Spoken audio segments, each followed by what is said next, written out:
en comunicación con María José Lubertino, precandidata como primera senadora por el Frente para la Victoria, para hablar sobre el tema y bueno, y sobre muchas cosas de la ciudad también. Buenas noches, María José. Victoria Medrano y Ovidio Bocia te saludan. ¿Qué tal? ¿Cómo estás? Sabemos que, muy bien, sabemos que está convocando también a Ni Una Menos, a la marcha de este miércoles a las 5 de la tarde. ¿Cómo se toma el tema desde el Frente para la Victoria y mismo desde su lugar, no? Bueno, por supuesto, yo soy parte de un movimiento de mujeres que lleva 30 años de militancia en esta temática, haciendo visible la violencia contra las mujeres ya desde los primeros encuentros nacionales de mujeres en 1984, 1985, peleando por la ley de violencia, la primera que hubo a partir del caso de Monzón y con Alicia Muniz, que la mató. Y bueno, hemos sido parte de los cambios normativos que se han ido dando en las 24 provincias y en estos últimos años, importantes cambios legislativos, convenciones internacionales en materia de derechos humanos de las mujeres, modificaciones legales tan importantes como la ley de medios que incorpora la violencia mediática. Pero estamos en un momento donde hay un alto grado de explicitación, visibilidad, y donde no solo en Argentina, sino en América Latina en su conjunto, por lo menos de lo que yo puedo apreciar, y nuestras compañeras nos hacen saber, hay casos de violencia de género muy cruentos, son crímenes de odio, podemos hablar de crímenes de odio, como cuando se persigue una etnia, un grupo religioso. Esto quiere decir que las resistencias del patriarcado en relación con la autonomía y el avance de las mujeres tienen vueltas culturales muy fuertes. Estos no son hechos aislados, esto no se trata de un loquito, de un varón aislado. Hay una situación sistémica, sistemática. Entonces nosotras venimos planteando algunas cosas muy contundentes, que la necesidad de que haya indicadores y se lleve un relevamiento oficial, gubernamental, donde haya una articulación. Esto lo plantea la ley nacional y esto requiere que las 24 jurisdicciones, todas las provincias, la nación, los organismos policiales, judiciales, de salud, crucen la información sobre víctimas, victimarios y datos estadísticos que no sean simplemente la buena voluntad de las organizaciones no gubernamentales haciendo un relevamiento de los medios de comunicación, porque esto nos va a permitir encarar las políticas públicas cuantitativamente y cualitativamente con más seriedad, porque incluso suponemos que hay datos de lesiones, de agresiones en riña o de muertes, que en muchos casos no deben estar detallando y connotando la condición de género, pero que deben tener componentes de estas características. En segundo lugar, el reclamo es educación sexual para decidir desde el nivel inicial. Esto es algo muy elemental que está en la Ley de Educación Nacional y que no se cumple porque hay prejuicios. Necesitamos incorporar la perspectiva de género en la educación. Vimos que el ministro Silioni, con todos los ministros de educación de las provincias, se sacaron una foto en estos días con el cartelito de Una Menos, y sabemos todos los esfuerzos que viene haciendo el ministro Silioni para poner en la agenda de las 24 jurisdicciones el tema de la educación sexual. Sin embargo, tenemos que la provincia de Buenos Aires a veces cumple y a veces no, que la ciudad de Buenos Aires incumple con la educación sexual, que provincias como Salta incumplen con la educación sexual e incluso tienen todavía educación religiosa que entra en contradicción con los contenidos básicos de la educación sexual acordados por el Ministerio de Educación y el Consejo Nacional de Educación. Entonces, en este tema volvemos a plantear: hay que pasar un plumero a las telarañas, hay que dejar de lado el doble discurso, la doble moral y los comportamientos patriarcales, porque hay noviazgos violentos, las chicas nos las están matando, y esto está intrínsecamente vinculado a cómo van a ser esas relaciones desde jovencitos, de los niños con las niñas, los adolescentes con las adolescentes, y la posibilidad de las chicas de tener conciencia de su propio cuerpo, de no tener prejuicios, de saber y poder decir que no a un noviazgo violento o a un abuso, o saber a dónde recurrir. Y después temas importantísimos como la falta de protocolos para las policías. En la mayoría de las provincias siguen tomando para la chacota cuando una mujer va en denuncia, no hay personal especializado, no hay protocolos de atenciones a las víctimas. Y el gran tema, para que no haya impunidad, tiene que haber condenas efectivas a los violadores, a los abusadores, a los homicidas. No puede ser que los homicidas sigan teniendo la custodia de sus hijos, de las madres que mataron. O sea, es una cosa realmente aberrante, y nosotros necesitamos en ese sentido no solo un cambio legal, sino sobre todo un cambio en el Poder Judicial.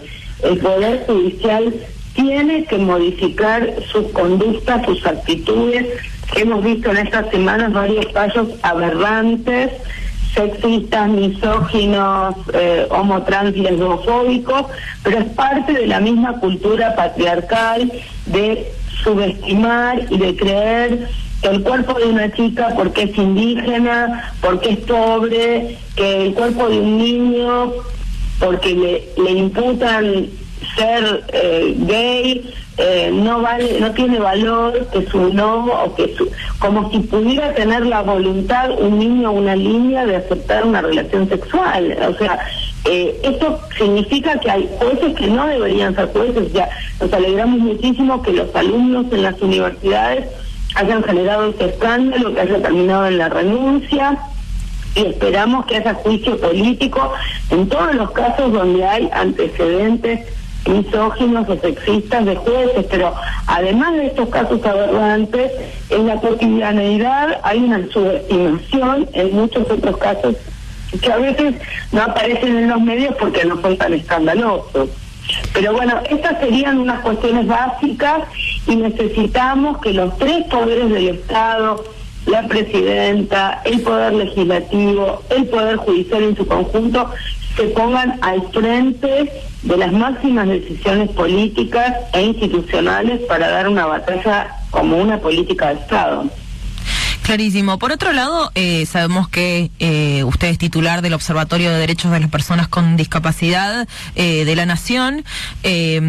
Sabemos que se han, a partir del observatorio, generado distintos proyectos de ley, distintos informes también con respecto a cuál es el lugar de las personas con capacidades diferentes. Mucho también en la ciudad de Buenos Aires. ¿Cuáles son los relevamientos al respecto? ¿Hay una integración de estas personas en la ciudad? Específicamente aquí, cuando el gobierno de la ciudad, por ejemplo, genera diferentes proyectos públicos, ¿no? Digo, tipo transporte, subtes, etcétera, y si es integrada la persona con discapacidad en todo esto. Bueno, por supuesto, déjame contarte la prioridad. Estamos impulsando a nivel nacional 3 proyectos muy importantes que presentamos esta semana en el Senado. Uno es la institucionalización del Observatorio de Derechos de las Personas con Discapacidad, para que más allá del mandato de la presidenta Cristina pueda existir un observatorio. Ahora fue una iniciativa de la presidenta, creado por un decreto del año 2012, yo asumí el año pasado recién, pero lo que quisiéramos es que quede institucionalizado este observatorio que monitorea los derechos de las personas con discapacidad, con un mayor grado de protagonismo de las propias personas con discapacidad, con autonomía del organismo encargado de las políticas públicas para poderlo controlar. Eso es muy importante, y lo hemos elaborado a medida que recorríamos el país, creando los observatorios de cada una de las provincias. En segundo lugar, el otro proyecto de ley es muy importante porque permitiría la compatibilidad de la pensión no contributiva y la jubilación con un empleo digno, con un trabajo formal de las personas con discapacidad. Hoy a las personas con discapacidad se les da una pensión o una jubilación, pero si empiezan a trabajar le hacen caer la pensión o la jubilación.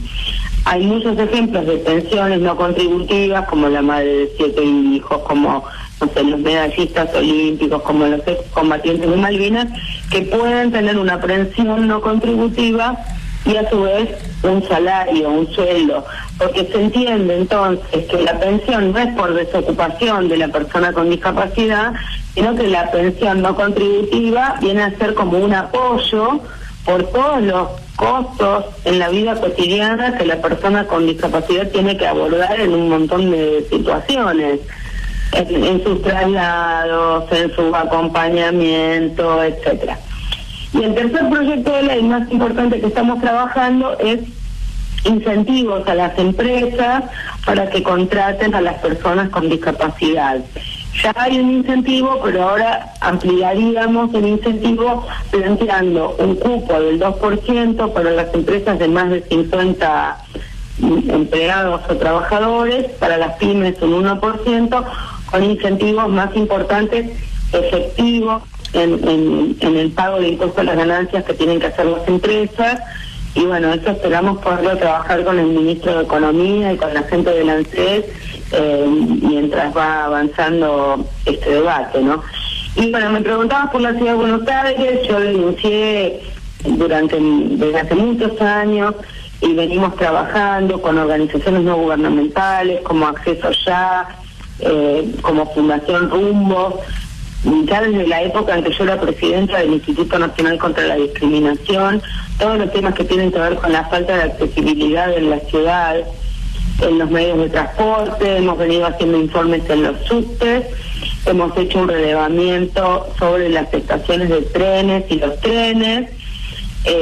Sí ha habido un avance en materia de la renovación de la flota de colectivos. Cuando yo asumí el MINEDI con Néstor Kirchner no había colectivos accesibles y hoy toda la flota de colectivos en la ciudad es accesible. El problema es que a veces los choferes no tienen tiempo, no están capacitados, no bajan la rampa, pasan de largo, pero es otro problema y ya no es el de la infraestructura en sí. Esto debería ser controlado, sancionado, etcétera, pero en eso estamos. Después los problemas de la gente que estaciona en las rampas, los problemas que tienen que ver con las veredas rotas y los problemas que tienen que ver con la falta de adecuación de las escuelas. Hicimos un relevamiento de las escuelas donde se votó y nos seguimos encontrando que una de cada 4 escuelas tiene dificultades de accesibilidad que podrían ser metros de mejor manera. Si bien se ha hecho un gran esfuerzo, todavía queda mucha conciencia por sembrar en estos temas, ¿no? María José, te agradecemos muchísimo el contacto, no nos queda mucho más tiempo. Gracias por atendernos y por darnos la comunicación. No, gracias a ustedes y bueno, nos vemos entonces en la marcha el miércoles a las 17 horas en la Plaza de los Dos Congresos para que ni una menos, ni una muerta más, ni una menos, estemos todos allí para decirle no a la violencia de género. Por supuesto, muchas gracias. Gracias a vos, chao. Esa era María José Lubertino, primer precandidata a senadora por el Frente para la Victoria, contándonos sobre los distintos informes que hace desde el Observatorio